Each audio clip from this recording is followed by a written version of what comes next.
Hello, welcome to our channel. అందరూ బాగున్నారా? మేమైతే చాలా బాగున్నాం. మీరందరూ కూడా బాగుండాలని కోరుకుంటున్నాను. ఇవాళ బెల్లం పుట్నాలు చేస్తున్నాను. దానికోసం 1 కప్పు బెల్లము, 1 కప్పు పొట్టు పుట్నాలు, 2 టేబుల్ స్పూన్ల నెయ్యి కావాలి. స్టవ్ మీద ప్యాన్ పెట్టేసుకొని 2 టేబుల్ స్పూన్ల నెయ్యి వేసుకొనేసి అది కరిగిన తర్వాత మనం తురిమి పెట్టుకున్న బెల్లం ఉంది కదా, అది కూడా వేసుకొనేసి మంచిగా కరిగిన తర్వాత మన పొట్టు పుట్నాలు ఉన్నాయి కదా, అవి కూడా వేసుకొనేసి ఒక 2 నిమిషాలు ఉంచుకోవాలి.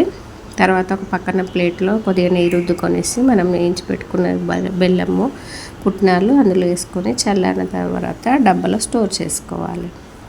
పిల్లలు ఇష్టంగా తింటారు, చాలా బాగుంటుంది. ఇలా చేసి పెట్టండి మీరు కూడా.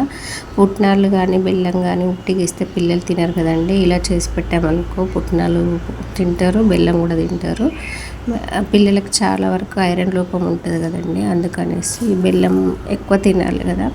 ఇలా చేసి పెట్టామనుకోండి పిల్లలు తింటారనమాట వద్దనకుండా. ఇప్పుడు హాలిడేస్ ఉన్నాయి కాబట్టి పిల్లలు ఎప్పటికీ ఏదో ఒకటి కావాలంటారు కదా. మీరు కూడా ఇలా మీ పిల్లలకు చేసి పెట్టండి.